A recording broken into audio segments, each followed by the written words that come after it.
On enchaîne dans cette deuxième partie, donc avec le paragraphe série à terme réel positif. Donc, vous le voyez, c'est comme le déclare le titre, un type particulier de série, mais vous allez voir qu'à l'aide des séries à terme réel positif, on va pouvoir regrouper plusieurs conclusions concernant les séries en général. Donc, on va s'intéresser, comme c'est écrit ici, à des séries à terme réel de même signe, c'est-à-dire qui gardent un signe constant, c'est-à-dire les termes qui gardent un signe constant à PCR. À partir d'un certain rang, les termes vont garder un signe constant. Donc, les premiers termes, bien sûr, ne comptent pas, et la multiplication modulo un signe moins ne va pas donc contribuer à modifier la nature d'une série. Et là, on peut alors dire qu'on va s'intéresser aux séries à terme réel positif. Donc, on va s'intéresser à terme positif à partir d'un certain rang. Donc, voilà. Donc, on commence par un premier critère de convergence de ces séries. Juste, j'ai un mot à dire. Vous avez remarqué que dans le premier paragraphe, on s'est intéressé plutôt à étudier la nature d'une série, sa convergence ou sa divergence, en se basant sur les suites Sn, c'est-à-dire sur les sommes partielles. Comme l'indique la définition, donc la convergence d'une série, revient à la convergence de la suite des Sn, bien sûr. Ça, c'est la définition. Et là, dans la première partie, on a traité Sn à chaque fois. Donc, à chaque fois, on a essayé d'expliciter Sn pour savoir elle tend vers quoi et pour dire, voilà, donc la limite de notre série. Si ce n'est pas une limite finie ou si ça n'admet pas de limite, donc notre série diverge. Sinon, si on trouve une limite finie, on va dire, voilà, elle converge et ça, c'est la somme totale. Donc, c'est ce qu'on a fait dans le premier paragraphe, dans la première partie. Mais dans la deuxième partie, on va découvrir... Donc, dans la deuxième partie, on va découvrir qu'il y a des méthodes pour connaître si une série converge ou pas, sans avoir vraiment toujours besoin de Sn. On va utiliser un peu les sommes partielles Sn, mais on va avoir d'autres moyens pour connaître la nature, pas la somme totale, la nature d'une série. La somme totale, elle reste toujours donc la limite des Sn, c'est-à-dire il faut quand même calculer la limite des Sn pour connaître la somme totale. Mais ici, avec les séries à terme réel positif, on va donc savoir comment on dégage des critères de convergence sans avoir toujours besoin d'expliciter c'est-à-dire les sommes partielles. Donc, un premier critère de convergence. Donc, vous savez que lorsque on va développer Sn, vous voyez, Sn c'est quoi finalement? C'est la somme k allant premier indice, je ne sais pas, donc c'est le premier indice, jusqu'à n des uk. Donc, si jamais les uk sont positifs,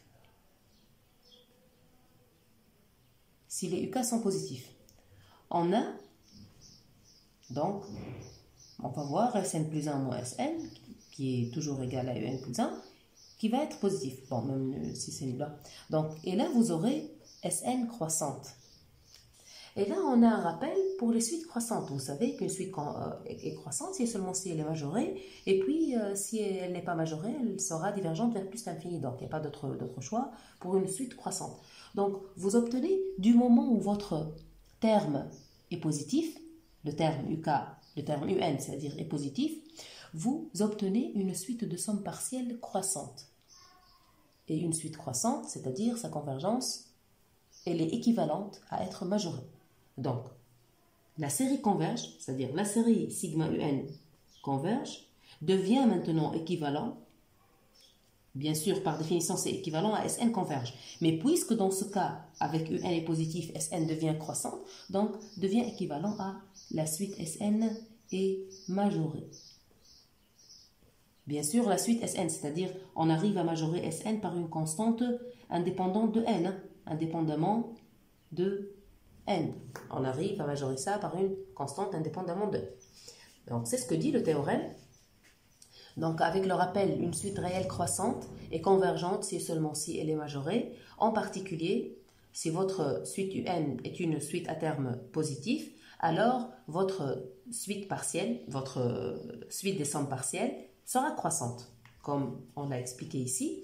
Et du moment où elle est croissante, on va avoir que sigma UN converge si et seulement si la suite des sommes partielles Sn est majorée. Bien sûr, majorée, s'il vous plaît, vous ajoutez, donc c'est majoré, on rappelle toujours, bien sûr, vous le savez, majoré, c'est par un truc indépendant de n. Donc voilà, on doit connaître ça, bien sûr, on le rappelle, parce qu'on ne peut pas majorer par un truc qui est là où il y a n et puis dire qu'on a trouvé une suite majorée. Donc, exemple, la série sigma 1 sur 1 carré, donc on va voir dans cette série, donc exemple, si vous regardez la série du terme général 1 sur 1 carré, bien sûr, ça doit commencer par 1, donc pour être bien défini. Donc la suite des sommes partielles, vous allez, donc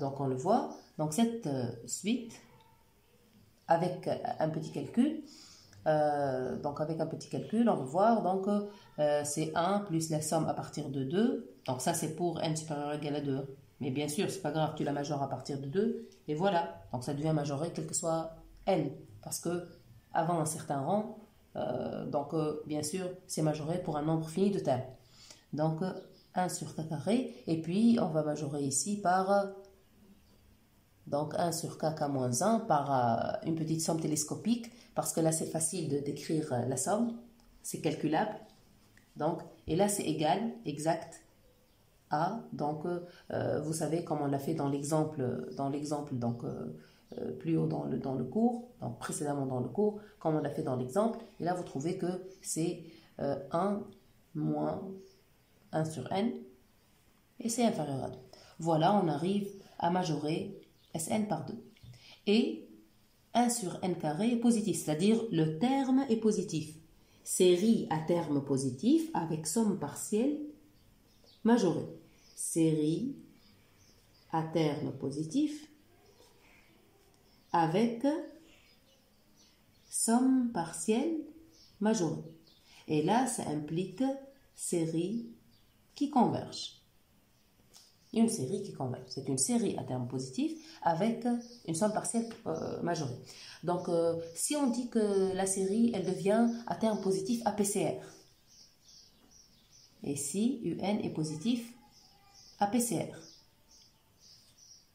est-ce que ça reste vrai? Oui, ça reste vrai parce que Sn devient croissante APCR à partir de ce même rang. Elle devient croissante APCR. Ce qui change, c'est la chose suivante. Elle devient croissante, donc, même APCR. Donc, Sn converge reste équivalent à Sn majoré. Ça reste équivalent avec Sn majoré. Donc, la convergence reste équivalente à la majoration. Le seul truc qui... là, c'est pas équivalent, ça implique. Hein. Donc, le fait qu'elle soit croissante APCR donne que la convergence est équivalente à être majorée. Voilà, donc, mais une fois on a, on a qu'elle est croissante à partir d'un certain rang, ce qui change, c'est la chose suivante. Donc, ce qui change, comme j'ai dit, entre les deux cas, que le terme soit positif à partir d'un certain rang ou qu'il soit positif à partir du premier rang, c'est cela. Donc, si votre terme est positif à partir du premier rang, quel que soit n à partir du premier rang. Et là, vous aurez une suite de sommes partielles, bien sûr, croissante. C'est très bien. Donc ça va impliquer que, alors, Sn converge si et seulement si Sn est majoré. C'est très bien. Et dans le cas de convergence, on n'aura que limite Sn, qui est la somme totale des sigma un, c'est-à-dire la somme totale des un, à partir du premier rang, va être égale exactement à sup des Sn. C'est limite des Sn, mais c'est égal au sup, pour n supérieur ou égal à p, bien sûr. C'est-à-dire, c'est le premier rang. Quel que soit n supérieur à p, c'est le premier rang. Donc ça, c'est dans le cas où c'est positif toujours, c'est-à-dire à partir du premier rang. Si c'est à partir d'un certain rang, donc un est positif à partir d'un rang qui s'appelle n0 et qui est bien sûr supérieur au premier rang. Et là, vous aurez que Sn sera croissante à partir de même n0. Et on aura la même chose, Sn converge, c'est-à-dire sigma un converge, si et seulement si Sn converge, et si et seulement si Sn est majoré. Bien sûr, un nombre fini de termes avant le n0 ne contribue pas dans la majoration ou la minoration d'une suite, c'est-à-dire on majore avec le max d'un nombre fini, et voilà, donc si et seulement si Sn est majoré. Et là, vous n'aurez pas que la somme totale à partir de P, dun, ne sera pas le sub de Sn. On aura la somme totale, en fait, à partir de n0. Donc, la somme totale à partir de n0, c'est elle qui sera égale au sup des Sn, mais pas le sup de Sn. Donc, pas tous les Sn. Il faut compter des Sn', d'autres Sn', donc c'est le sup des Sn'. Mais c'est qui les Sn'? C'est la somme des mêmes UK, mais à partir de n0. C'est la somme des UK, mais à partir de n0. C'est-à-dire, on ne peut pas compter avec les mêmes Sn. Le critère de convergence reste le même, mais la remarque se fait dans le cas de convergence pour la limite. Ça, c'est à partir d'un certain rang. À partir du premier rang, c'est ça. Parce que notre suite des sommes partielles est croissante, et là, directement, sa limite sera alors, dans le cas de convergence, sa limite sera le sup. Il faut faire juste attention dans le cas, si un est positif à PCR, le critère de convergence reste le même, juste il faut faire attention aux sommes totales. On n'aura pas une somme totale à partir du premier rang, c'est tout. On n'aura pas une somme totale qui est égale au sup à partir du premier rang. Parce que les termes c'est-à-dire qui ne gardaient pas la positivité, et là ils vont modifier, c'est-à-dire les calculs pour les Sn qui ne seront pas croissants avant, Sn qui ne sera pas croissante avant ce rang-là, mais après ce rang, elle reste croissante, mais pour la limite, ce n'est pas le sup des Sn bien sûr, parce que ce n'était pas croissant à partir, c'est-à-dire depuis le début. C'est vrai même pour les suites. Une suite qui est croissante à PCR, à partir d'un certain rang, et les convergences, si et seulement si elle est majorée, mais on n'aura pas que sa limite, c'est le sup de tous ces termes. C'est-à-dire, on doit compter à partir du certain rang, là où elle devient croissante. Très bien. Donc voilà. Et c'est ce que... Donc voilà, c'est ce que raconte la remarque. Dans la remarque, c'est écrit le résultat reste valable pour UN positif à PCR. C'est ce qu'on a détaillé ici. Juste, on a détaillé la différence entre les deux. Et bien sûr, la remarque numéro 2, donc le I, on l'a détaillé déjà. On a détaillé la différence. Donc, pour la remarque numéro 2, oui, bien sûr, SN croissante, si UN est positif, même à PCR, alors votre Sn sera croissante même à PCR, et si elle est divergente, sa divergence ne sera que pour plus l'infini. Donc,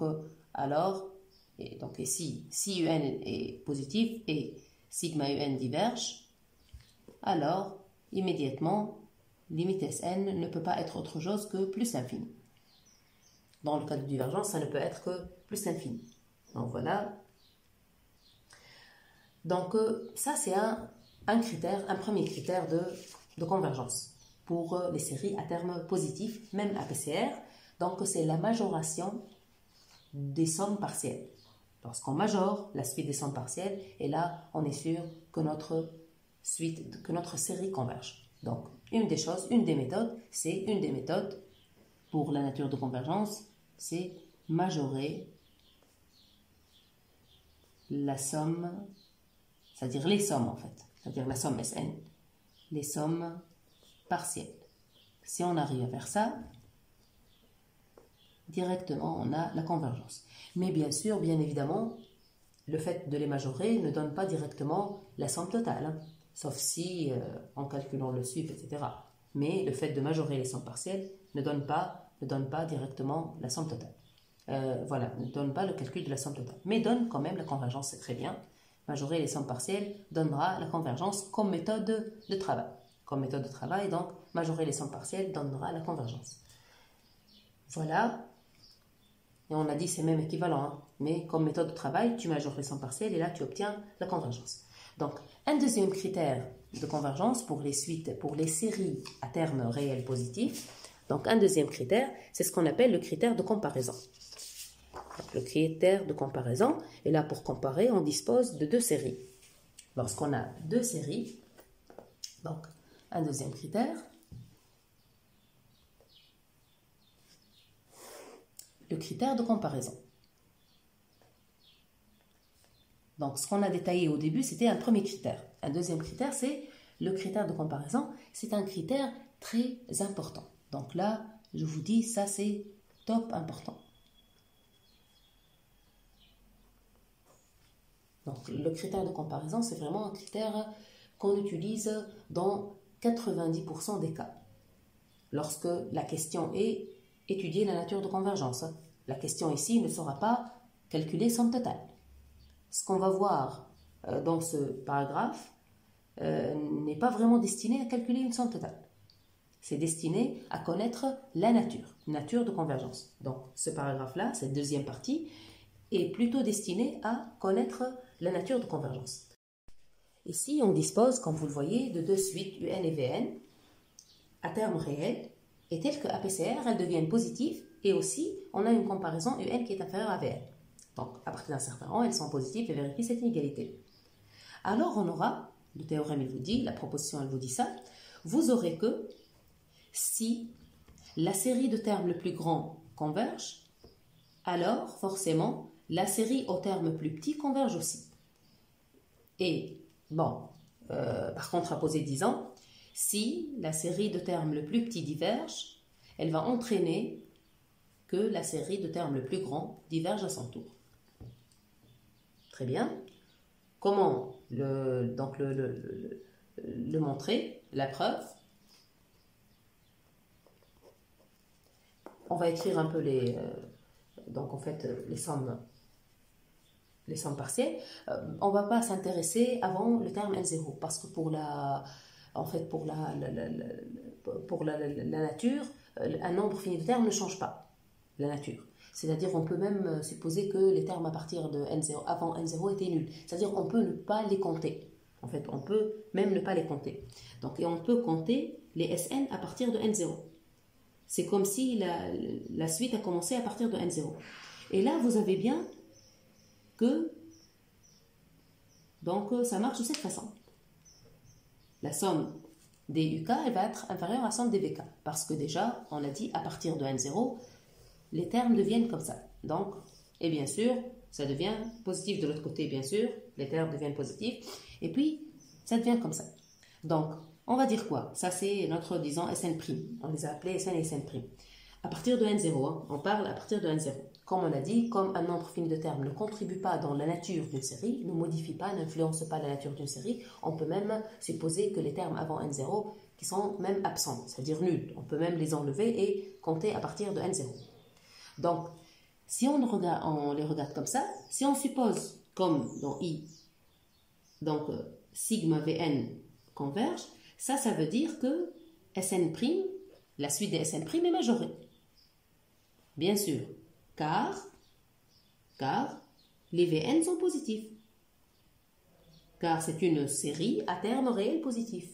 Donc, si elle converge, ça voudra dire que sa suite de son partiel est majorée. Très bien, ça implique que Sn' est inférieur à un certain grand M. Mais Sn', n'oubliez pas que c'est supérieur déjà à Sn, on l'a dit. Très bien, ça implique alors que Sn est majoré. Et encore, Sn, c'est la somme partielle d'une série à terme positif. Donc, Un aussi est positif. Alors, ça implique, ça y est, que sigma Un converge. Et voilà comment, lorsque sigma Vn converge, ça implique que sigma Un converge. L'autre sens, alors, l'autre point, c'est obtenu par contraposé. Si sigma Un diverge, alors sigma Vn diverge. Ça, c'est la contraposée. Voilà. Donc, c'est ce qu'on doit retenir.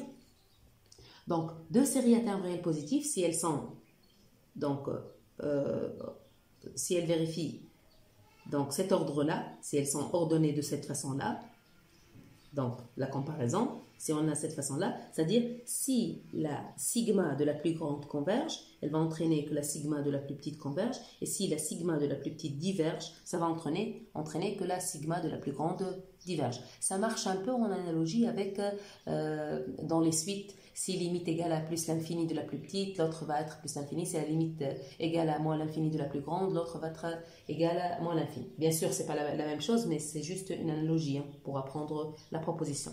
L'essentiel, si sigma Vn converge, alors sigma Un converge, et si sigma Un diverge, alors sigma Vn diverge. Voilà, et ça c'est le critère de comparaison. Très pratique, on l'utilise beaucoup. Donc voilà, et bien sûr on a la comparaison qui est écrite ici. Dans le cas de convergence, vous aurez cette relation entre les limites. Bien sûr, on sait bien, lorsqu'on a fait les sommes, il y a une somme qui est inférieure à une autre, donc à la limite, cette limite est inférieure à l'autre. Mais bien sûr, en faisant attention que ça commence à partir du rang où on les a bien comparés. C'est-à-dire, c'est à partir du rang où cette comparaison commence. Et voilà, on a cette somme qui est inférieure à celle-là, donc à la limite, cette limite est inférieure à celle-là, c'est comparaison de limites. Dans le cas de convergence, vous aurez cette comparaison entre somme totale à partir du rang où il y a cette comparaison. Si c'est à partir du premier rang, c'est génial. Mais même à partir d'un certain rang, donc ça reste valable. Donc, un corollaire, qui est la proposition donc 2, 2, 2, donc la deuxième proposition, on peut dire que c'est un corollaire de la première. Donc, et là, si on dispose de deux suites comme on l'a détaillé, qui sont deux suites réelles positives même à PCR, hein. Donc même à PCR, donc UN et VN positive, on peut écrire positive, mais on se comprend après que c'est valable même à partir d'un certain rang. C'est-à-dire même à partir d'un certain rang, on peut oublier les termes qui viennent avant ce certain rang. C'est-à-dire même si vous trouvez ces propositions-là qui parlent de suite positive tout court, et là, on peut dire que c'est même à partir d'un certain rang. Donc pour deux séries à termes réels positifs, comme je dis, ou même à partir d'un certain rang, on va avoir un corollaire de cette proposition. Donc cette proposition-là n'est qu'un corollaire de cette proposition. On vous dit là que si UN est un grand taux de Vn, et ou est un petit taux de Vn, et avec sigma Vn converge, vous allez avoir que sigma Un converge. Et si encore UN toujours vérifie que c'est un grand taux ou bien un petit taux de Vn, avec sigma Un diverge, et là vous aurez que sigma Vn diverge. C'est-à-dire pour deux séries à termes réels positifs, le fait que UN soit un grand taux ou un petit taux de Vn avec la convergence de Vn, ça va entraîner la convergence de sigma UN. Donc de la même façon, si vous avez que la même comparaison, que UN est un grand taux ou un petit taux de Vn avec la sigma UN qui diverge, vous aurez que la sigma Vn qui diverge. Une petite preuve, la preuve n'est pas compliquée, déjà c'est un corollaire de la précédente, donc dans la preuve, juste on va écrire qu'est-ce que ça veut dire grand taux. Donc UN est un grand taux de Vn, ça veut dire quoi? Ça veut dire que, c'est-à-dire qu'il va exister une constante m telle que, ou alpha ou m par exemple, telle que module de UN est inférieur à m fois module de Vn. Mais ici, pas la peine d'utiliser, déjà les modules, on est avec des réels, donc des valeurs absolues, mais encore avec des réels positifs, même à PCR, on commence à PCR, même avec des réels positifs, donc ça va s'écrire de cette façon. Pas la peine d'utiliser, on a la positivité, donc c'est inférieur à m fois Vn. Très bien, donc le fait que ça soit inférieur à m fois Vn, et nous on a si, donc le premier cas, si sigma Vn converge, là ça va entraîner que sigma mvn converge aussi. N'oubliez pas que c'est une constante, donc on a bien dit au début du chapitre qu'une constante avec une série ne contribue pas, ne modifie pas la nature de convergence, donc avec une constante. Donc sigma MVN converge. Ça va donner alors que par la proposition de comparaison, donc on se place dans ce cas, et au lieu de Vn ici, ça devient MVN, on se place dans ce cas, UN qui est inférieur à MVN avec sigma MVN converge, ça donne que sigma UN converge. Donc on utilise cette proposition. On utilise cette proposition MVN au lieu de Vn. Donc voilà. Donc ça c'est pour le premier cas. Pour UN égale à grand O. Et pour UN égale à petit o. UN égale à petit o, on sait que UN égale à petit o implique que UN égale à grand O de Vn. Si UN est négligeable devant Vn, alors UN est dominé par Vn. Là, on a bien expliqué donc, dans le chapitre précédent. Donc, on a bien dit que petit o implique grand O. Et voilà, donc ça y est, et ça donnera le résultat parce que ça y est, on a obtenu le grand O. Donc, avec le grand O, c'est le résultat. Donc, on enchaîne avec cette méthode. Maintenant, l'autre sens. Donc, si vous avez la même comparaison et vous avez que sigma UN diverge. Sigma UN diverge, ça voudrait dire, par la même comparaison ici, ça voudrait dire que sigma MVN diverge. Mais ici, sigma MVN diverge donnera directement que sigma VN diverge. Donc voilà, M ici est une constante non nulle. M ne peut pas être nul sauf dans le cas où UN est carrément égal à 0. Mais si UN égale à 0, on n'aura pas sigma UN diverge. Voilà.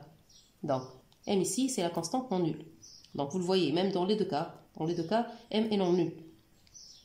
Donc, M est une constante strictement positive, bien sûr. Sinon, on est dans le cas trivial où UN est nul. Donc, avec UN est nul, rien à démontrer. Donc, voilà, très bien.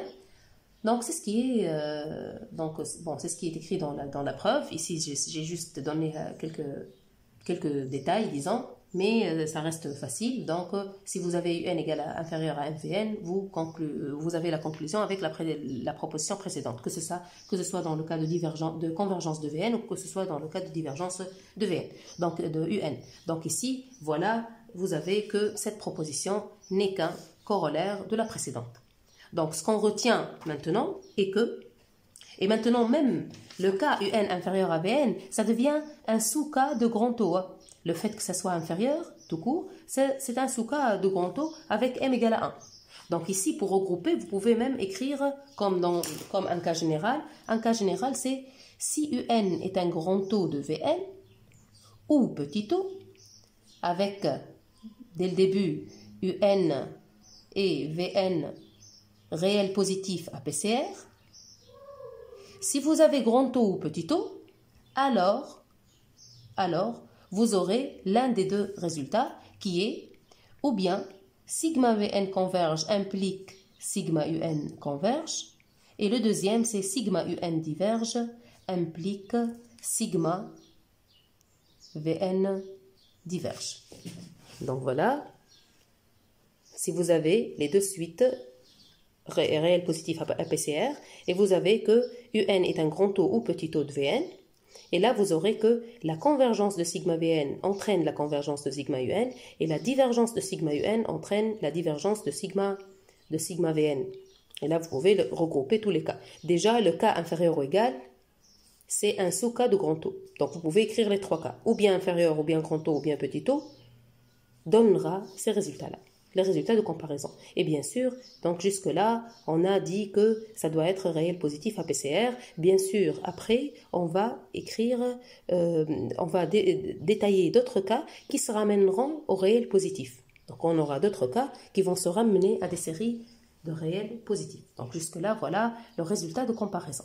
Et c'est un critère très important dans l'étude des suites numériques. Donc l'exemple, et là on va appliquer, exemple. Donc avec l'exemple, on va commencer à appliquer, on va étudier la nature des séries. De quelle série? Je commence, c'est la série sigma 1 sur n puissance n. Et là, le sigma 1 sur n puissance n, vous allez dire, je dois la comparer avec une série connue.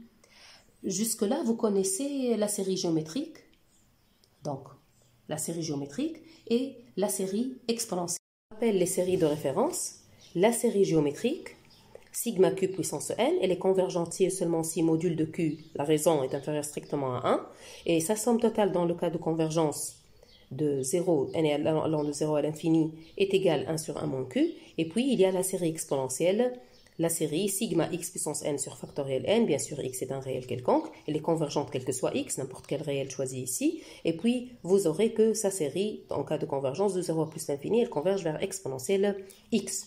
Donc, je rappelle encore, là, on doit comparer le 1 sur n puissance n par un terme d'une série connue. Là, on se rappelle de l'échelle de comparaison, parce qu'on doit comparer.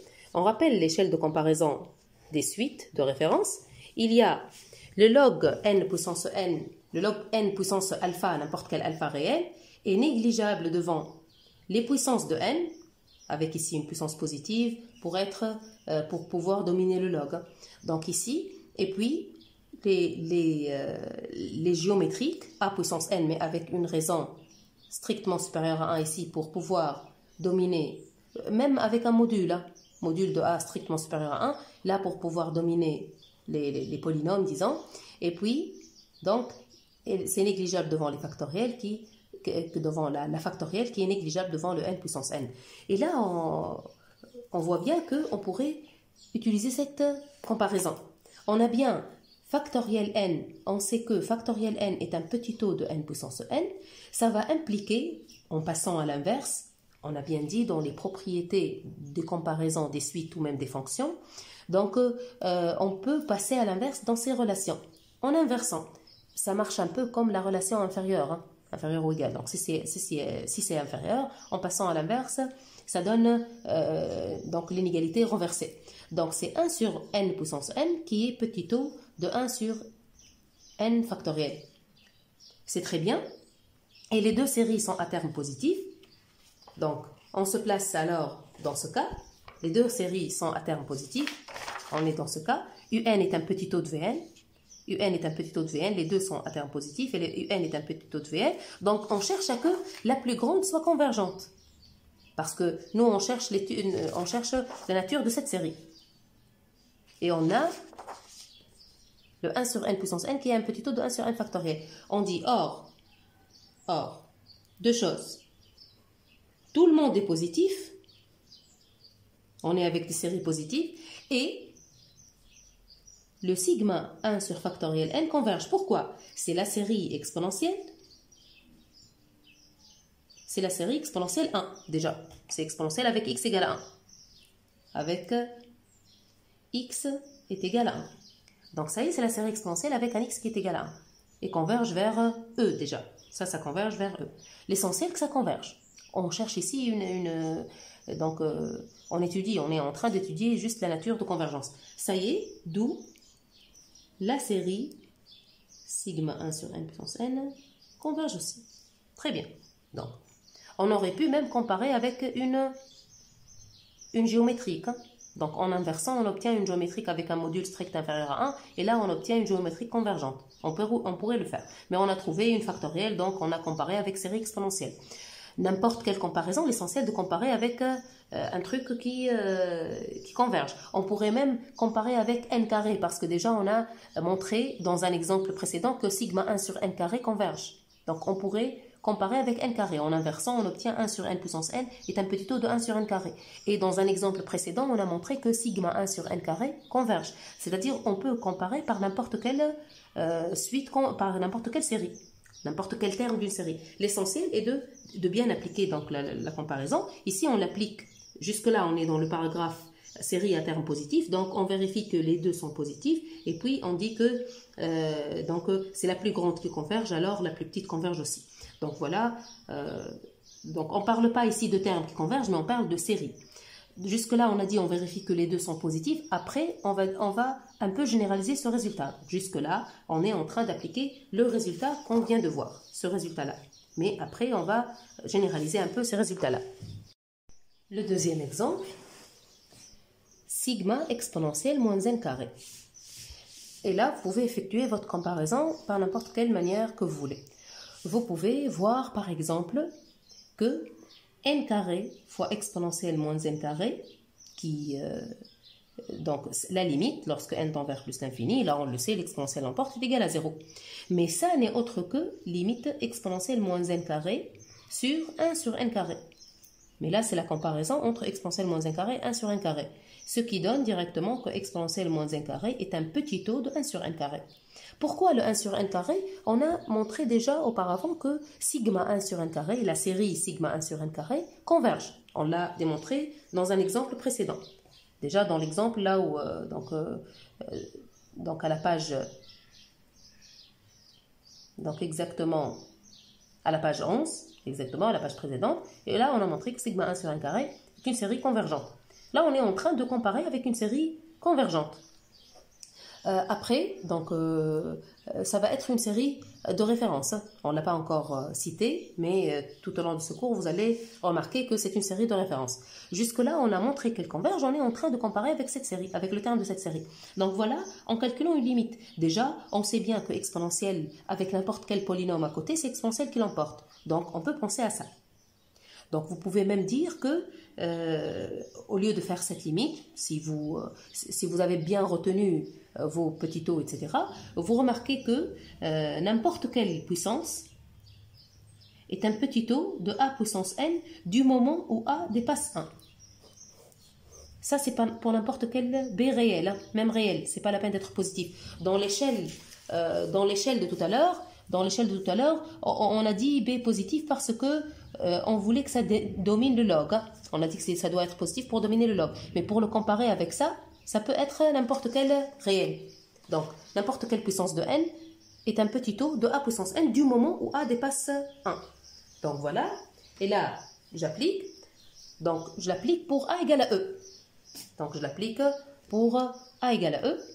Donc, et j'obtiens petit taux de exponentielle n, n'importe quelle puissance. Je le fais pour n carré. Et puis je dis, très bien, ça implique en inversant que c'est pas 1 sur n carré, c'est 1 sur e, c'est-à-dire 1 sur e puissance n, est un petit taux. Donc au lieu ici de l'appliquer pour n carré, en fait je l'applique pour n.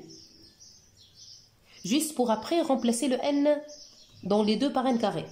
C'est juste, donc petit taux de 1 sur n, mais c'est la même chose, même n est un petit taux de exponentielle n, donc c'est un petit taux de 1 sur n, mais après on a dit qu'avec les petits taux, on peut appliquer avec les sous-suites. Donc, toutes les sous-suites vérifient la même chose. Vous le savez, n'importe quelle sous-suite un petit taux de vn, n'importe quelle sous-suite de un est un petit taux de la même sous-suite de vn, c'est-à-dire la même fonction extractrice. Donc ici, on remplace par n carré, et on obtient le résultat exponentielle moins n carré est égal petit taux de 1 sur n carré. Bon, c'est pas la peine de faire tout ça, vous pouvez juste le faire par un calcul de limite. Mais là, je le fais juste pour rappeler les relations de comparaison. Mais la limite, c'est plus rapide et directement, vous avez votre résultat. L'essentiel maintenant, une fois on a exponentielle moins 1 carré est un petit taux de 1 sur 1 carré, avec les deux sont positifs, on a dit jusque-là, on applique avec les deux positifs, parce qu'on n'a pas généralisé le résultat après pour des séries avec d'autres propriétés. À part la positivité. Jusque-là, je l'applique, les deux sont positifs, et j'ajoute que sigma 1 sur n carré converge. On l'a déjà donc démontré, comme je dis.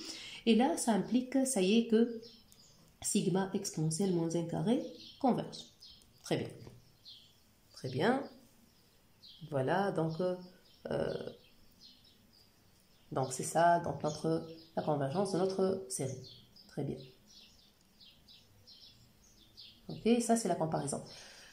Donc ça c'est la comparaison à l'aide d'un petit taux. On peut remarquer autre chose, par exemple, on peut remarquer que Sn, je dirais que si j'appelle, donc une deuxième méthode, hein. Donc si j'appelle Sn et c'est la somme partielle de notre série, c'est-à-dire c'est la somme k allant de 0 à n de exponentielle moins k carré. Et je vais appeler Sn', une autre, la somme k allant de 0 à n carré de exponentielle moins k. Vous le voyez, hein? Ça c'est exponentielle moins k carré, ça c'est exponentielle moins k. Ça va de 0 à n carré et ça va de 0 à n. C'est pas la même somme du tout. cette somme-là ne contient que les carrés. Par contre, cette somme-là contient tout le monde jusqu'à n carré. Et tout le monde est positif. On remarque directement que Sn est inférieur à Sn'. Déjà, Sn, elle contient Sn'. Donc, Sn' plutôt contient Sn. Déjà, c'est égal à Sn plus la somme des termes qui ne sont pas des carrés. Vous voyez, hein? La somme des termes qui ne sont pas des carrés, qui ne s'écrivent pas sous la forme carré. Quand même, je ne vais pas l'écrire ici, c'est pour ne pas compliquer, mais vous le comprenez. Ici, ce sont les exponentielles moins k avec k ne s'écrit pas sous la forme d'un carré, ne s'écrit pas sous la forme k égale j carré. Et ici, ce sont les carrés. Ce sont les k qui s'écrivent de la forme j carré. Et voilà. Donc, vous le voyez ici, Sn est inférieur à Sn' parce que tout le monde est positif. Donc, Sn' déjà contient Sn et d'autres termes. Donc, Sn parce que ça, c'est positif. Donc, Sn, elle est inférieure à Sn'. Or, donc, Sn', c'est la somme partielle jusqu'à n carré de quelle suite? Plutôt de quelle série? De la série géométrique avec raison exponentielle moins 1. Donc, vous le voyez, je pourrais l'écrire encore. Je pourrais dire Sn' est la somme partielle d'ordre, pas d'ordre n, d'ordre n carré de la série géométrique sigma exponentielle moins n qui converge car le exponentielle moins 1, il est bien en valeur absolue ou même sans valeur absolue, il est positif. L'essentiel qu'il vérifie bien qu'il est inférieur strictement à 1, c'est-à-dire vérifie la convergence. Ça y est, d'où Sn' est majoré. Sn' est inférieur à un certain m, indépendant de n. Et majoré, même si c'est la somme partielle d'ordre n carré, elle reste majorée. Elle est majorée par un m indépendant de n. Et c'est ce qu'on veut, ça implique que Sn est majoré. Et Sn aussi, elle somme des trucs positifs. Or, Sn est la somme partielle d'ordre n d'une série à terme positif. C'est la série exponentielle moins n carré. Ça y est, alors cette série converge. Parce que la suite de ces sommes partielles est majorée. Elle est à terme positif. On a bien dit dans le premier critère de convergence, c'était une série à terme positif avec somme partielle majorée. Ça y est, cette série converge et c'est équivalent. Donc ici, c'est ce qu'on remarque, c'est somme partielle qui est majorée. On l'a majorée par une autre somme partielle d'une autre série. On a juste remarqué ça, c'est une méthode. Bien sûr, ça reste plus facile. Hein. Vous voyez, c'est un critère qui facilite la comparaison. Il est plus facile dans ce cas que le premier critère. Mais là, je l'ai appliqué dans le cas où on ne trouve pas de comparaison dans un autre cas. Et là, vous pouvez alors utiliser cette méthode. Alors, ça y est, alors sigma exponentielle moins 1 carré converge. Parce qu'on a bien majoré sa suite de somme partielle. Et c'est une série à terme positif. On a majoré sa suite de somme partielle. Très bien. Donc ça, comme j'ai dit, c'est une deuxième méthode. C'est bien de voir cette méthode-là. Cette méthode-là, elle devient utile lorsque vous ne pouvez pas utiliser comme ça une comparaison immédiate. Mais si la comparaison est immédiate, elle devient plus facile. Très bien. Ça, c'est un exemple. Un autre exemple, qui lui ressemble d'ailleurs, mais avec un peu d'autres détails. Vous voyez, là où il y a exponentielle, vous pouvez directement lui coller un certain n ou un certain n carré, etc. Donc, vous voyez encore que même n exponentielle moins racine n, là c'est la série qu'on demande, on demande la série n exponentielle moins racine n. On remarque que si vous faites limite avec n carré de ça, si vous multipliez ça par n carré, vous trouvez toujours que ça tend vers 0. On a toujours ce exponentielle moins racine n qui l'emporte. Ici, si on fait un changement de variable, grand X, donc on ramène ça à exponentielle moins grand X, et là vous aurez, donc ici c'est un n au cube, mais avec racine, ça devient un x puissance 6. Donc cette forme-là se ramène à un x puissance 6 avec exponentielle moins grand X, avec un grand X qui tend vers plus l'infini. Mais toujours, ça tend vers 0. Donc ici, grand X, vous le posez, c'est racine n. Et ça y est. Racine n qui tend bien vers plus l'infini lorsque n tend vers plus l'infini. Et cette limite est nulle. Ça donne directement, parce que cette limite, que vous la transformez, n exponentiellement racine n sur 1 sur n carré. Et là, vous aurez directement la comparaison que vous voulez. Vous aurez implique que n exponentiellement racine n est un petit taux de 1 sur n carré. Bon, si vous voulez le faire par d'autres méthodes de comparaison, vous pouvez comparer exponentiellement racine n à un truc, puis multiplier les deux par n. Vous pouvez le faire dans la comparaison. C'est-à-dire, par exemple, donc on va dire comme ça. Donc on va dire que exponentiellement racine n est un petit taux de 1 sur n au cube, et puis vous multipliez le 2 par n. Vous pouvez le faire comme ça. Voilà. Donc, peu importe, l'essentiel que, avec cette limite ou avec des comparaisons avec des petits taux, l'essentiel que vous avez eu ce résultat. L'essentiel, c'est ce résultat avec tout le monde est positif et 1 sur n carré, voilà, est positif, et avec sigma 1 sur n carré qui converge. La plus grande qui converge. Alors, la plus petite, c'est-à-dire la série avec terme le plus petit, elle va converger. Implique sigma n exponentiellement racine n converge. Donc, vous avez remarqué ici, c'est grâce au terme qu'on déduit pour la série. Donc, on n'a pas fait recours à somme partielle, ni à rien du tout, on a juste fait recours au terme. Juste au terme. Donc, le critère de comparaison, c'est un critère qui s'applique pour les termes. Donc, je fais une comparaison pour les termes et je déduis un résultat pour les séries. Très bien. Et on l'a déduit, c'est-à-dire au début, on l'a déduit à l'aide du premier critère. C'est-à-dire à l'aide de la comparaison des sommes partielles. Mais après, maintenant, ça y est, à l'aide de ces propositions-là, on ne compare que les termes. Donc avec ce genre de proposition, on ne compare que les termes. C'est inférieur au grand taux ou au petit taux. Et vous ne comparez que les termes. Voilà, il y a des termes qui se comparent et ça donne des résultats pour les séries. Donc ce qu'on remarque ici, si la question se pose pour sigma un, si je pense qu'elle est convergente, j'essaie de la comparer avec un truc convergent, c'est-à-dire avec un truc tel que la série converge. Si je pense qu'elle est divergente, je n'essaie pas de la comparer comme ça. J'essaie de la mettre devant et derrière, je lui mets une série, un terme d'une série qui diverge. Donc vous voyez, lorsqu'on me pose la question quelle est la nature de cette série, ce que je fais, c'est voir lequel des deux appliquer. Est-ce que je vais lui mettre devant un truc convergent, c'est-à-dire un terme d'une série convergente, ou bien je vais lui mettre derrière un terme d'une série divergente. C'est selon ce que je pense. Est-ce que je pense que ça converge ou que ça diverge? Très bien. Donc voilà. Donc ici, c'est la convergence de ce type.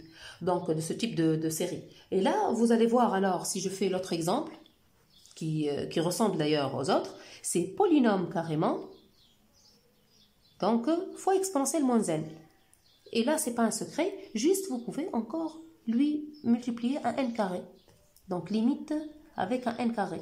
Pourquoi n carré? Parce qu'on a montré la convergence de cette série, c'est tout. Sigma 1 sur n carré. Ça y est, la limite est nulle, parce que n'importe quelle puissance avec exponentielle, c'est exponentielle qui l'emporte. Donc la limite est nulle. Et vous aurez votre comparaison avec la même méthode. Donc, ce n'est pas la peine que je réécrive encore. Avec la même méthode, donc c'est écrit. Donc, avec la même méthode, les deux termes sont positifs. Et ça, c'est un petit taux de 1 sur 1 carré. Sigma 1 sur 1 carré converge et tout le monde est positif. Ça y est, donc, voilà, elle est convergente. Très bien. Donc, n'importe quel polynôme avec n'importe quel exponentiel, bien sûr, c'est exponentiel moins un truc. C'est un exponentiel absorbant qui ramène vers 0. Bien sûr, si c'est un exponentiel qui explose, et là, c'est une divergence grossière. Hein. Dès le début, vous trouvez une limite qui n'est pas nulle. Donc, dès le début, ça diverge. Vous n'avez pas besoin de comparer. Vous savez, lorsque la divergence est grossière, vous n'avez pas besoin de comparer. Vous n'avez besoin de rien. Vous dites juste le terme ne tend pas vers 0, ça y est, votre série diverge. Mais lorsqu'il y a une exponentielle absorbante comme ça, exponentielle moins n, exponentielle moins racine n, exponentielle moins n carré, ce que vous voulez, avec n'importe quel type de polynôme ici, et là, vous n'avez qu'à, par exemple, multiplier par un n carré, et vous aurez donc la comparaison voulue, et là, avec la convergence de cette série, avec le truc qui converge, qui est positif plutôt, et voilà, donc vous aurez votre résultat. Très bien. Très bien. Là, vous allez dire, par exemple, si je vous donne cet exemple, si je vous donne cette série, je vous donne par exemple n carré plus moins 10 à la puissance 6 fois n moins 10 à la puissance 27 exponentielle moins n. Ah, vous dites là, je vais appliquer ce critère, mais j'ai pas la positivité. C'est-à-dire ce truc-là, vous ne voyez pas immédiatement qu'il est positif. Ce truc-là est positif, bien sûr. Mais là, vous ne voyez pas qu'il est positif, ce truc-là. Mais là, vous pouvez juste remarquer que le n carré moins 10 à la puissance 6n moins 10 à la puissance 27 tend vers plus l'infini lorsque n tend vers plus l'infini. Vous le voyez, ça c'est une constante, ça c'est une constante. Et voilà le plus haut degré qui ramène vers plus l'infini. Très bien. Puisque ça ramène vers plus l'infini, ça y est. Donc, APCR, ce monde-là devient positif. APCR, tout le monde ici devient positif. Puisque ça devient positif APCR, avec exponentielle moins n, bien sûr, elle est positive toujours, ça devient positif APCR, et là, vous appliquez la même méthode précédente. Donc, vous voyez, vous n'avez pas des problèmes de positivité lorsque vous avez un plus haut degré avec un coefficient positif. Vous allez dire si un plus haut degré avec un coefficient négatif. Donc, je refais un même exemple, et si je fais ici un plus haut degré avec coefficient moins 5, n carré, comme ça, je ne sais pas, plus 1, exponentielle moins n. Ah, là, c'est négatif, bien sûr, parce que tout ce truc-là, c'est tend vers moins l'infini. Tout le monde ici, ça tend vers 0, mais cela est négatif. Moins 5, n carré plus 1, il tend vers moins l'infini. Très bien, donc la méthode est étudier cette série. Vous allez étudier cette série par la méthode précédente. On va montrer, par cette méthode, on va montrer qu'elle converge.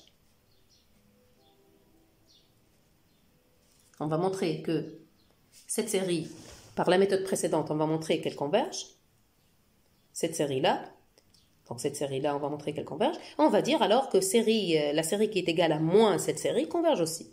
Vous allez déduire avec la série, c'est-à-dire vous étudiez cette série qui est positive, terme positif, et puis vous allez dire implique, puisqu'elle converge, implique que série moins celle-là converge aussi. Et ça y est. Donc, c'est-à-dire, vous n'avez aucun problème avec le polynôme. Le polynôme, il va être APCR, ou bien négatif ou bien positif. S'il est négatif, vous étudiez avec un signe moins. S'il est positif, même APCR, vous l'étudiez de la même façon. Donc, polynôme fois exponentielle, tous s'étudient de cette façon-là. Donc, on les compare de cette façon-là, tous les polynômes fois exponentielle. Donc, ça, c'est une méthode. Vous rencontrez n'importe quel polynôme fois exponentielle et vous l'étudiez cette méthode-là. Et on a même ici détaillé ces cas-là, ces cas lorsque c'est pas positif, c'est pas qu'il n'est pas positif, c'est pas positif très clairement. C'est-à-dire qu'il devient positif à PCR. Et là, vous dites juste qu'il devient positif à PCR et vous travaillez comme vous l'avez vu. Et puis, s'il n'est pas positif, c'est-à-dire s'il est négatif, parce qu'un polynôme ne peut pas changer éternellement de signe. Il va finalement aller ou bien vers plus infini ou bien vers moins l'infini. À l'infini. Je parle d'un polynôme à coefficient réel, bien sûr. Hein. Jusque-là, on n'a pas fait intervenir des coefficients complexes. Ici, dans ce cas, on parle de réel. S'il est négatif à PCR, ça y est, négatif à PCR, vous vous ramenez au cas avec signe moins. Et ça y est. Donc, très bien. Après la comparaison, il y a un autre critère encore très important. C'est le fait qu'on trouve une équivalence avec un autre terme. Parce qu'ici, on a détaillé si on trouve un UN qui est inférieur au grand O ou petit o d'un autre terme. Mais si on trouve que UN est équivalent à un autre terme, donc là, ce qu'on va détailler dans cette proposition. Donc la proposition 2 de 3, c'est le critère d'équivalence. Donc la proposition 2 de 3 dans votre cours, c'est le critère d'équivalence. L'autre, ça s'appelle le critère de comparaison. Hein. Ça, c'est le critère d'équivalence. Et tout ça, ça s'appelle comparaison. C'est-à-dire, on compare les termes à d'autres termes, de d'autres séries. Donc, voilà. Donc, si vous disposez de deux séries, à terme réel positif, même APCR, donc à terme dans R+, même APCR, c'est pas la peine que ça soit dans R+, à partir du premier rang, même APCR, tel que l'essentiel est que tel que UN soit équivalent à VN. Les termes sont équivalents. Deux séries à termes équivalents et réels positifs à PCR ont même type de convergence. On dit qu'elles ont même type de convergence, qu'elles ont même nature de convergence, elles ont même nature. Qu'est-ce que ça veut dire? Ça veut dire que sigma UN converge si et seulement si sigma VN converge. Mais ça veut dire aussi que sigma UN diverge si et seulement si sigma VN diverge. Par la contraposée des deux sens. Donc, tu appliques le bar sur les deux, ça devient diverge équivalent à diverge. Ça veut dire deux séries à terme réel positif, même à PCR, et équivalent et à terme équivalent, ont même nature. Cela veut dire que sigma UN et sigma VN ont même nature. Lorsqu'on dit en même nature, on veut dire même nature de convergence. Lorsqu'on dit nature d'une série, on parle de convergence ou divergence. C'est le mot nature. Nature ici, c'est convergente ou divergente. Il n'y a pas d'autre réponse. C'est convergente ou divergente. En même nature. Donc je vous le dis, nature veut dire convergence ou divergence. C'est ça la nature d'une série. Il n'y a pas une autre définition pour le mot nature d'une série. Donc voilà, ce qui veut dire que pour les séries à termes positifs et équivalents, les séries ont même nature, très bien, c'est ce qu'on vient de dire maintenant. Donc, convergentes les deux ou divergentes toutes les deux.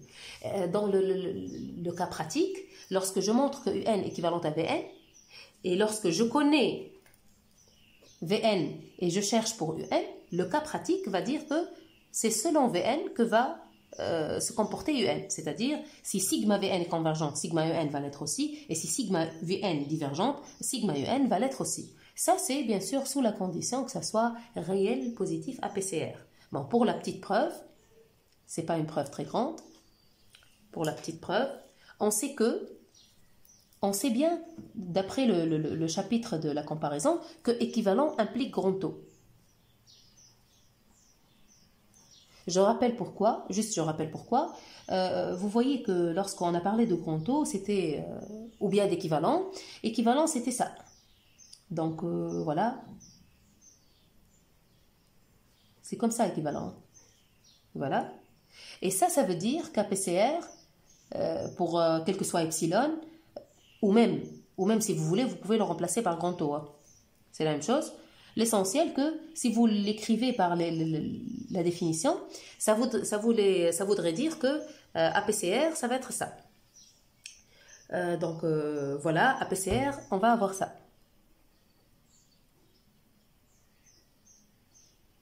Donc par la définition, le petit taux, j'ai remplacé par la définition, et là vous allez obtenir que c'est inférieur à 1 plus epsilon fois module de Vn. Mais voilà, donc c'est ça votre constante de grand M, et vous obtenez que Un est un grand taux de Vn. Ça c'est en général. Ça c'est pourquoi le équivalent implique le grand taux. L'essentiel c'est de savoir, équivalent implique grand taux. Bien sûr, grand taux n'implique pas, bien sûr. Donc équivalent implique grand taux. Donc, et avec la positivité, hein. Donc dès le début, UN et Vn sont positifs, même à PCR. Donc, et avec la positivité, et encore, donc, puisque j'ai grand taux, avec sigma Vn converge, ça va impliquer sigma Un converge. Ok? L'autre cas maintenant. J'ai bien que Un équivalent à Vn implique bien que Vn est équivalent à Un. Et là, en appliquant de l'autre côté, tu obtiens que Vn est un grand taux de Un. Ça y est alors, avec UN converge, ça va impliquer que sigma Vn converge aussi, si sigma Un converge. Ça y est, on a obtenu alors que si on a l'équivalence, on a que la convergence de l'une implique la convergence de l'autre.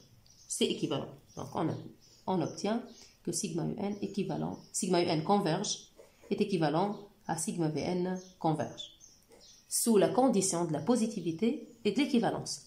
Vous allez dire, peut-être, il y a des cas là où les séries sont équivalentes mais pas positives.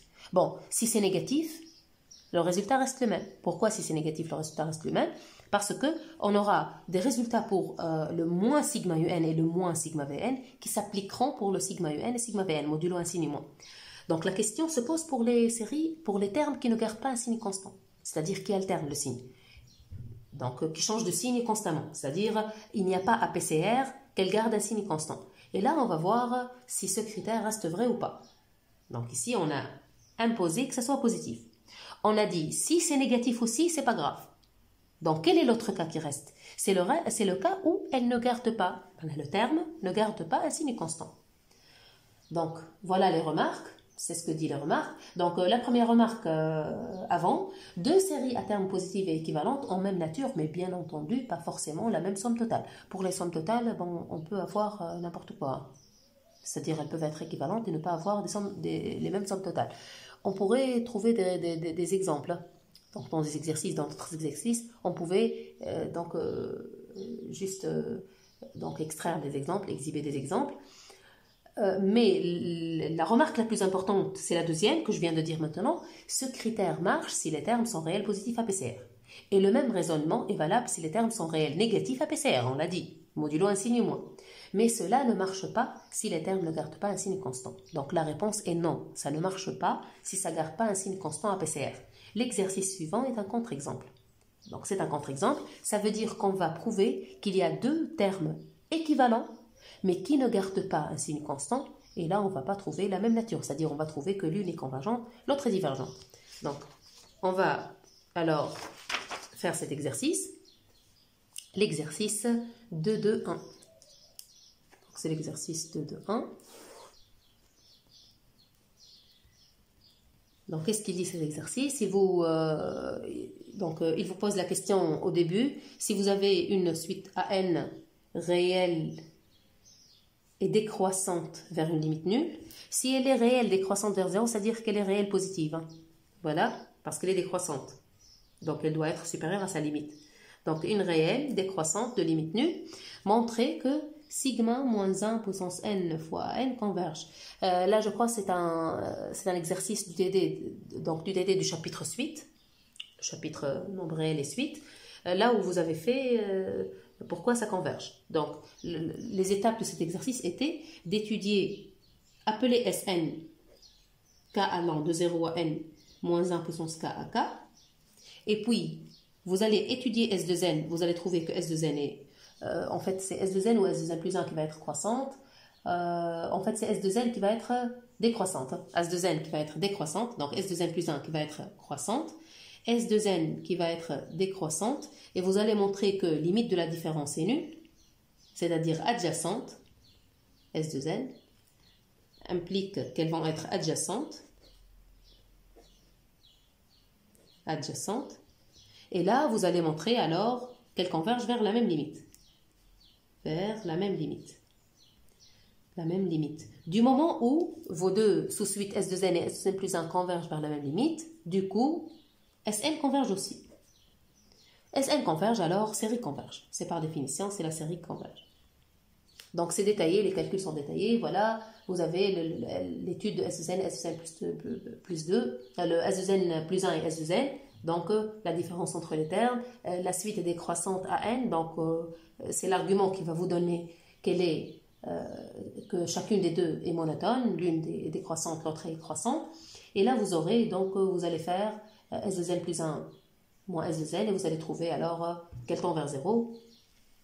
Et ça y est, vous aurez alors l'adjacence, alors la convergence vers la même limite. C'est la convergence de cette série.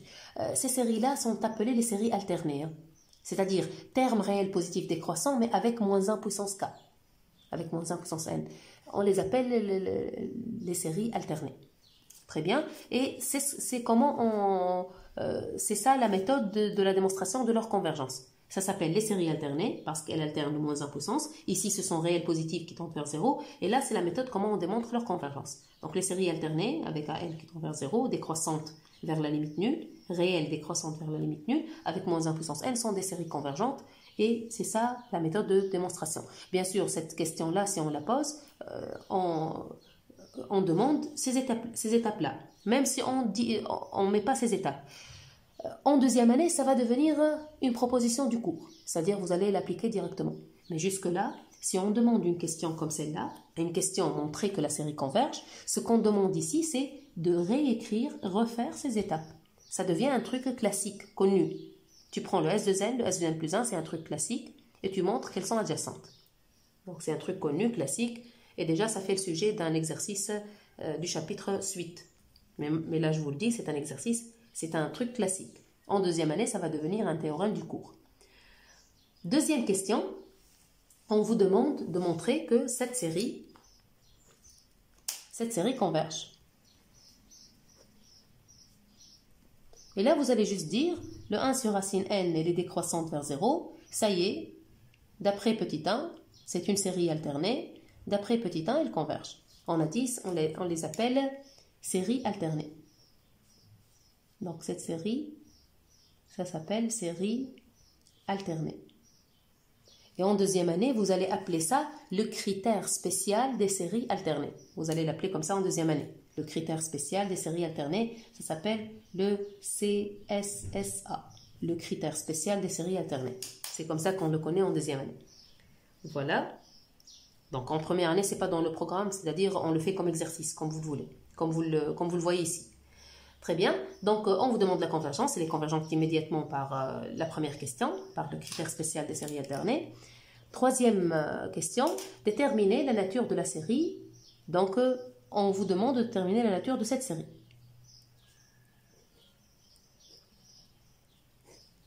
Et là, vous voyez, donc on ne peut pas appliquer l'équivalence parce qu'on a dit que l'équivalence demande des séries à terme positifs ou négatifs au moins. Ici, ce n'est ni positif ni négatif. Vous voyez, ça alterne éternellement le signe.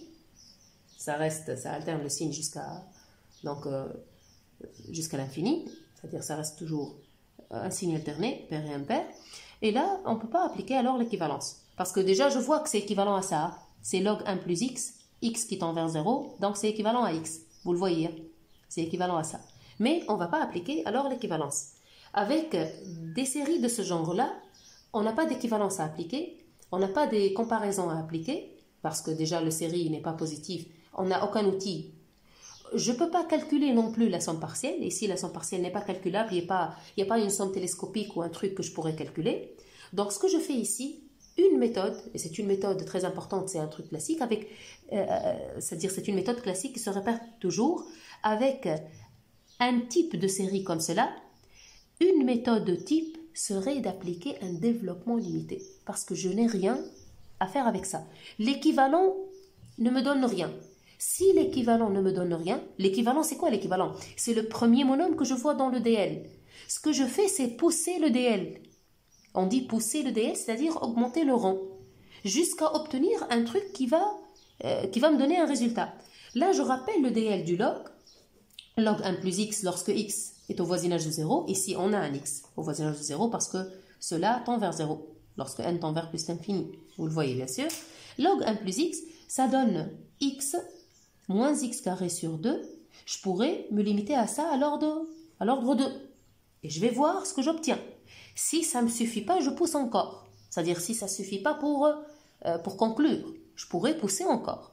Donc, si je l'applique à log 1 plus moins 1 puissance n sur racine n, en mettant moins 1 puissance n sur racine n au lieu de x. Donc, je l'applique et je l'écris. J'obtiens moins 1 puissance n sur racine n, bien sûr, sans surprise, ça c'est l'équivalent, il doit apparaître au premier lieu. Et puis au carré ça me fait débarrasser de moins 1 puissance n, et ça me donne de moins 1 sur 2n, plus petit o de 1 sur n. Et là, vous faites au carré, ça vous fait débarrasser de moins 1 puissance n. Même sans le carré, le moins 1 puissance n, il peut disparaître, parce que ça c'est un petit o, c'est avec une valeur absolue, donc le moins 1 puissance n peut disparaître. L'essentiel, c'est le 1 sur n qui va rester. Donc, bien sûr, c'est un petit o lorsque n tend vers plus l'infini. Hein. Ça, c'est un petit o lorsque x tend vers 0. Et ça, c'est un petit o lorsque n tend vers plus l'infini, qui donnera le x qui tend vers 0. Très bien. Avec le x, c'est celui-là. Très bien. Et là, vous allez dire alors que, donc ici, ça, c'est un truc qui converge. Vous l'avez prouvé. Hein. Ce n'est pas le terme, je parle de la série. Et puis je prends celui-là. Je pourrais lui donner un nom. Je l'appelle, je ne sais pas quel nom qu'on n'a pas utilisé ici. Je l'appelle Bn par exemple. On dit Bn qui est égal moins 1 sur 2n plus petit o de 1 sur n, lui est équivalent à moins 1 sur 2n. Bien sûr, c'est moins 1 sur 2n plus petit o d'elle-même. Un truc plus petit o de lui-même est équivalent à ce truc-là. C'est comme un dl aussi ici. Hein. C'est un dl, donc c'est le premier terme qui est l'équivalent. Donc voilà, ça c'est comme un certain alpha n plus petit o de alpha n. Si vous avez alpha n plus petit o de alpha n, c'est équivalent à alpha n. C'est un truc négatif. Très bien. Alors Bn aussi implique, Bn aussi est négatif à PCR. Ah, pourquoi Bn est négatif? Moi, je ne connais pas le signe de Bn, parce que je ne connais pas ce qu'il y a dans le petit o. Mais je sais que deux trucs équivalents vont avoir le même signe à partir d'un certain rang.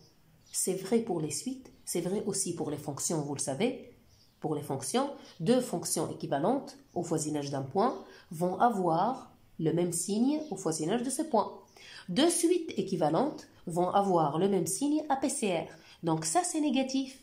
Alors Bn est négatif à PCR car Bn est équivalent à ça, à moins 1 sur 2n. On a dit le critère qui marche pour les positifs marche aussi pour les négatifs, le critère de l'équivalence.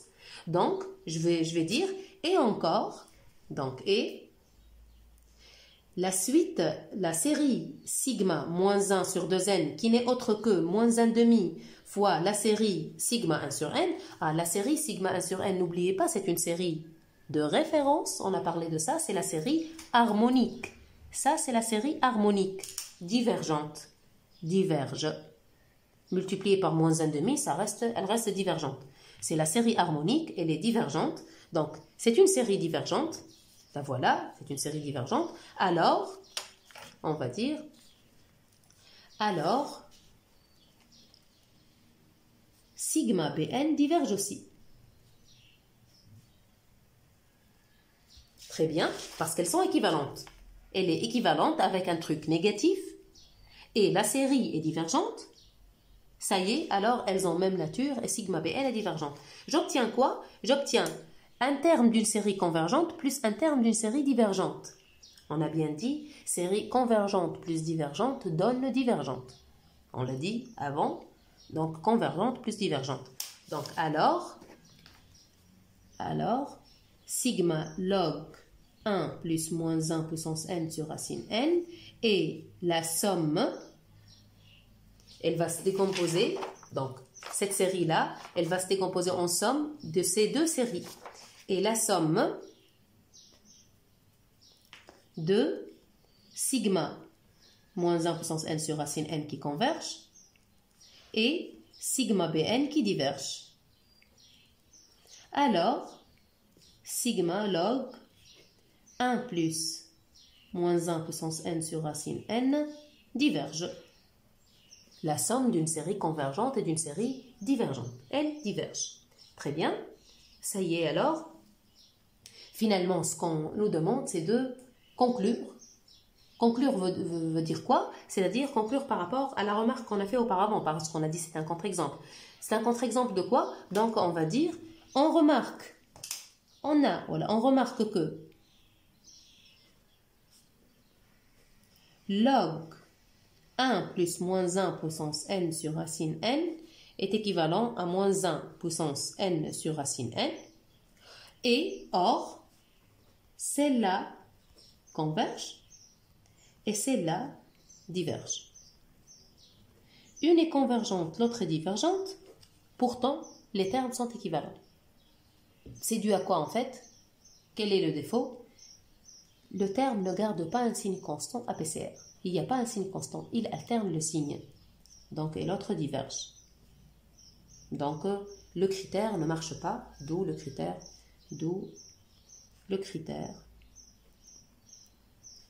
d'équivalence ne marche pas.